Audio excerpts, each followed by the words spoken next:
여러분들 안녕하세요, 사회쌤입니다. 지난 시간에는 지리정보의 의미와 지리정보 기술이 어떻게 습득되어지고 우리 삶에 적용될 수 있는지에 대해서 간략하게 알아봤었습니다. 생각보다 이 지리정보라는 것은 다양한 기술로 우리 삶에 많이 적용된다는 것을 배웠잖아요. 간단하게 뭐 내비게이션, 지도, 그 지도가 또 인터넷 지도로도 볼 수 있어서 여러분들이 길을 찾아갈 수 있는데 많은 영향을 끼치기도 했잖아요. 지리 정보를 바탕으로 한 지리 정보 기술이 우리 삶에서는 정확하게 어떻게 적용이 되고 개인의 생활뿐만이 아니고 사회와 국가에서는 어떻게 활용하는지에 대해서 좀 살펴보도록 하겠습니다. 그렇다고 해서 개인의 삶에만 적용이 되는 정보 기술만 우리에게 중요한 건 아니에요. 국가나 사회적으로도 필요한 지리 정보 기술 같은 경우에도 다분히 우리 삶과도 크게 밀접하게 관련이 있죠. 그 부분에 대해서 오늘 살펴보겠습니다. 사회 교과를 공부할 때는 그냥 암기하고 정리하고 이게 다가 아닙니다. 우리 삶에 녹아져 들어있는 부분이 거의 다 사회 부분에서 배울 수가 있어요. 다른 교과에서도 배울 수 있지만 사회에서 배울 수 있는 부분은 정말 다양하게 많습니다. 그렇기 때문에 이런 것들이 우리 삶에 녹아져 있었구나, 우리가 지금 실제로도 쓰고 있구나, 이런 고민들을 해보시는 게 더 공부에 도움이 되지 않을까 한번 생각을 해봅니다. 아까 선생님 말씀드렸잖아요. 이런 지리정보 기술이 개인의 일상생활에서 활용되는 부분이 있고, 그리고 사회와 국가적으로 활용되는 부분이 있다고 말씀드렸잖아요. 일단은 좁은 범위부터 보겠습니다. 일상생활에서 어떻게 활용되는지에 대해서 교과서를 훑어보도록 할게요. 일단 학습 목표부터 보겠습니다. 일상생활 및 공공 부분에서 지리정보 기술이 활용된 사례를 찾아볼 수 있다입니다.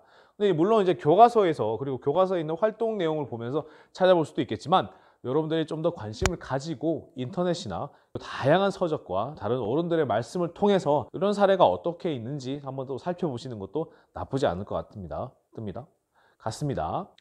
교과서를 훑어볼게요. 오늘날 지리정보 시스템은 다양한 기술과 결합하여 일상생활에서 많은 편리함을 줍니다. 지난 시간 했던 것처럼 길 안내기, 이거는 우리말로 바꾼 것이겠죠. 내비게이션, 교통 안내 서비스, 길 찾기 프로그램 등은 지리정보 시스템과 위성 위치 확인 시스템, 이건 GPS라고 했죠. 글로벌 포지셔닝 시스템이라고 말씀드렸죠. 유용한 서비스를 제공하는 대표적인 사례입니다. 내비게이션, 교통 안내 서비스, 뭐 버스가 언제 오느냐, 교통 소통량이 어떠냐, 이런 것들은 다 우리가 실제로 잘 활용할 수 있는 것들이죠. 그리고 길찾기 프로그램, 이것도 길찾기 프로그램 자체가 내비게이션이나 위성사진을 통해서 길 찾는 것들도 다 요즘에는 폰에 아예 앱이 깔려 있잖아요. 지하철, 버스, 심지어 택시도 다 깔려 있잖아요. 이런 것들이 다 지리정보 기술을 활용한 우리 삶 속에서 녹아져 있는 여러 가지 형태라고 볼 수도 있겠죠. 이러한 지리정보 기술은 인터넷이나 휴대전화 등을 통해서 쉽게 이용할 수 있어서 일상생활에서 널리 활용됩니다.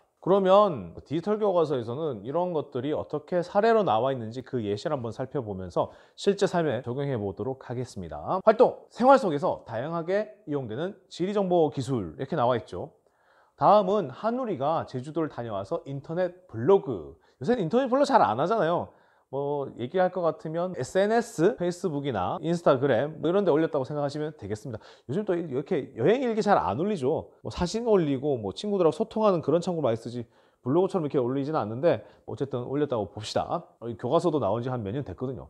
2017년이잖아. 3년 전이잖아. 제주도 여행일기, 이렇게 1년, 2년 사이가 진짜 갭이 큰 것 같아요. 선생님이 몇 년 전만 하더라도, 아니 몇 년 전이 뭐예요? 10년 전만 하더라도 뭐 싸이월드 들어보셨죠? 이 싸이월드 이렇게 하다가 또 몇 년 뒤 지나니까 이 싸이월드도 이게 잘 안 하고, 들어보셨어요? 싸이월드? 너무 아직 안 나네. 페이스북에 사진 올리고 뭐 자기 글도 쓰고 이렇게 했단 말이에요. 요즘에 페메라 그래서 페이스북으로 메신저로 많이 서로 얘기를 하잖아요. 옛날에는 이렇게 블로그처럼 자기 사진도 올리고 글도 올리고 했다니까. 요즘엔 인스타에다가 사진 올리고 이렇게 하잖아요. 한번 사례를 한번 볼게요. 지난주에 가족들과 제주도에 놀러 갔다. 부모님께서는 이제 중학생이 되었으니, 여러분들처럼. 근데 3월 24일이면은 입학하고 나서 바로 갔다는 거네? 최박성을 냈나? 중학생이 되었으니 내가 직접 가고 싶은 곳, 먹고 싶은 곳을 찾아보고 여행 일정 스케줄을 짜보라고 하셨다. 고시마사가 인터넷을 이용해 제주도 관련 자료를 찾아보았다. 숙박 정보와 추천 여행 코스 등을 쉽게 검색할 수 있었다. 이미, 그죠? 이미 뭐가 나와 있죠. 뭔가 나와 있죠.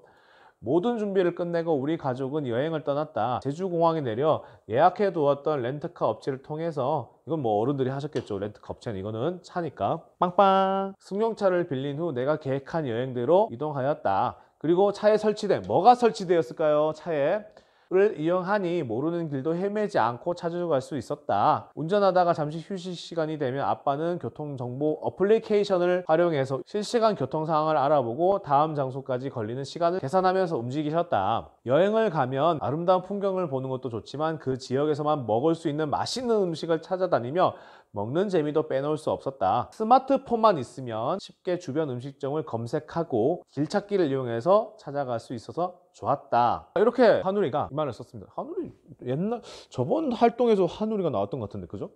다음은 한우리 가족이 여행하면서 이용한 지리정보 기술입니다. 각각 어떤 상황에서 어떤 지리정보 기술을 활용했는지 윗글에서 찾아 밑줄을 치고 설명을 해보도록 합시다 라고 적혀 있으니까 한번 여러분들 줄을 한번 쳐보세요. 디지털 교과서도 밑줄 끄는 것도 있고 교과서에도 밑줄 끄는 거 있죠. 그리고 어떻게 활용했는지, 그러니까 어떤 상황에서 어떤 지리 정보를 했는지 밑줄 치고 설명해 봅시다. 밑줄만 쳐보세요.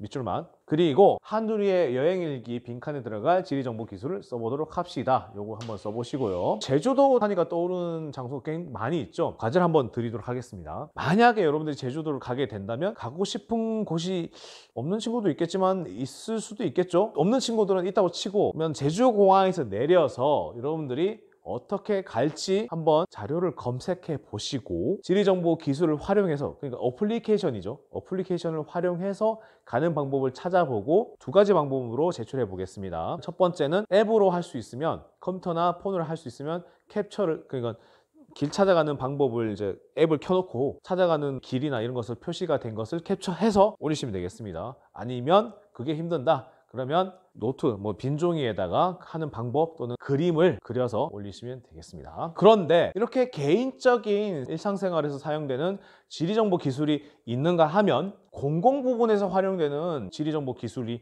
분명히 또 있어요. 일상생활을 위해서 사용되는 이런 지리정보 기술은 좀 범위가 한정적이죠. 우리하고 굉장히 밀접하긴 하지만 한정적이에요. 그런데 공공 부분, 국가적 사회적인 부분에서 활용되는 지리정보 기술은 수많은 사람들, 다양한 사람들이 많이 도움이 될 수 있는 정보 기술들이 적용이 된다는 거죠. 그것을 좀 알아보도록 하겠습니다. 그리고 분명히 여러분들 삶 속에서도 적용이 되고 있을 거란 말이에요. 한번 살펴보도록 하겠습니다. 공공 부분의 지리정보 기술 활용입니다. 지리정보 기술이 발달하면서 국가나 기업의 업무 처리가 크게 편리해졌습니다. 국가나 지방자치단체에서 산업단지, 주택단지, 다목적 댐, 쓰레기 처리장, 고속국도, 철도 등의 다양한 중요시설을 건설할 때 지리정보 시스템을 활용하면 지역의 실정에 맞는 합리적인 의사결정을 할 수가 있죠. 그러니까 아파트 단지를 만든다. 아파트 단지를 아파트 짓는 회사에서 마음대로 결정할 수 있는 게 아니에요. 이 구역을 아파트 단지를 아니면 주택 단지를 만들 수 있는 용지로 설정해 놓아야 되고, 그 다음에 산업단지, 그러니까 공장을 만들 수 있는 그런 단지 구역도 국가 사회적으로 어느 정도 적용을 하는 거예요. 그러니까 할당을 하는 거예요. 그리고 상가 지역도 마찬가지입니다. 주거공간, 상가 지역, 그리고 공업단지, 산업단지 이런 부분이 개인이 만든다, 회사가 만든다 이런 것이 아니고 국가 사회적으로 이런 지역을 만들어 놓습니다. 여기다 해라 이거예요. 근데 그런 입지를 적절하게 선택하기 위해서는 이 주변에 뭐가 있고 어떤 자연환경이 형성이 되어 있고 사람들이 어떻게 이동하고 도로를 어떻게 깔아야 되는지에 대해서 지리정보를 종합한 다음에 의사결정을 통해서 선택을 하는 것이겠죠. 그리고 그걸 바탕으로 해서 다양한 사람들, 회사들이 공공기관도 활용을 하는 것이겠죠. 이런 부분을 공공 부분의 지리정보 기술 활용입니다. 이것뿐만 아니에요. 도로를 넣는다, 철도를 놓는다, 터널을 뚫는다, 댐을 만든다 이런 것들 다 자체가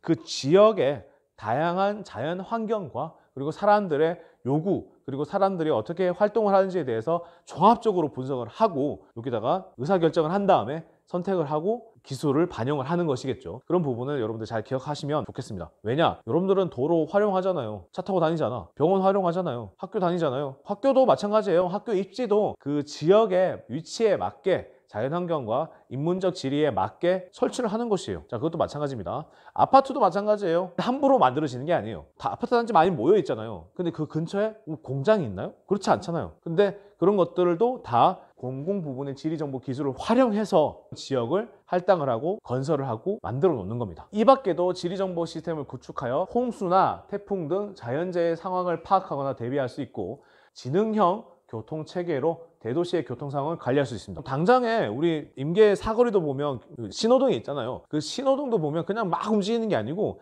그 교통 상황을 봐가면서 규칙을 정해 놓은 거야. 그러니까 어디로 차가 많이 가고 어떻게 하면 교통 상황에 맞게 신호등을 움직일 수 있는지 다 제어하고 있어요. 이 하나에 있는 신호등도 마찬가지인데, 강릉이나 또는 이제 서울 가면 도시가 크잖아요. 그럼 도시 체계에 따라서 신호등이 다 이렇게 맞춰져 있는 거예요. 그냥 있는 게 아니란 말이에요. 제일 좋은 방법은 뭘까요? 차를 딱 탔어요. 운전을 하잖아요. 운전을 할 때 신호를 한번 걸렸어. 그 다음에는 또 막혀야 될까요? 아니죠. 웬만하면 잘 소통이 될 수 있도록 신호등 체계를 딱딱딱 만들어 놓고, 교차로도 마찬가지고 그런 식으로 만들어 놓습니다. 그게 바로 지능형 교통 체계로 대도시의 교통 상황을 관리할 수도 있죠. 이런 부분은 또 CCTV로 확인하면서 관리를 하기도 합니다. 또한 산업활동과 관련된 계획이나 사전조사, 사업체 위치 선정 등에도 지리정보 시스템이 활용이 됩니다. 아까 말씀드렸던 것처럼 아파트 단지, 주택 단지를 만들어 놓는 그런 용지들도 따로 할당을 하지만, 산업 단지나 공장 같은 경우도 그 용지를 따로 구획을 만들어 놔요. 거기에다가 여러 회사에게 얘기를 하는 거죠. 여기에다가 이제 공장이나 회사를 설립해라, 이런 식으로 만들어 놓기도 합니다. 요 밑에 나와 있죠. 교통정보 서비스 센터, 그리고 산사태 정보 시스템, 이런 식으로 다 지형 정보, 그리고 도로 상황, 이런 것들을 다 지리 정보로 확인을 해서 그걸 기술로 표현을 하는 겁니다. 활용을 하는 겁니다. 이렇게 여러분들이 지리 정보와 그리고 그를 활용한 지리 정보 기술이 우리 삶의 일상생활에 대한 부분, 그리고 사회와 국가의 공공 부분에서 활용되는 부분에 대해서 살펴봤습니다. 일상생활에서 활용되는 부분뿐만 아니고 공공 부분에서 활용되는 지리 정보 기술 같은 경우에도 우리의 삶과 굉장히 밀접한 관계가 있단 말이에요. 자기가 살고 있는 곳, 나가는 회사나 공장, 산업체, 그리고 자기가 이동하는 과정에서 겪을 수 있는 교통 시스템, 그리고 우리가 살고 있는 이런 지역에서의 자연재해나 이런 것들을 어떻게 잘 대비할 수 있는지에 대한 시스템도 다 지리정보 기술을 활용한 것들이 대부분입니다. 이런 부분이 있다는 것을 여러분들 기억해 두시고, 그리고 그 삶 속에서 어떻게 적용되는지 살펴볼 수 있다면 분명히 도움이 더 되겠죠. 이번 시간은 여기까지 하도록 하겠습니다. 다음 시간에 보도록 해요. 여러분들 안녕.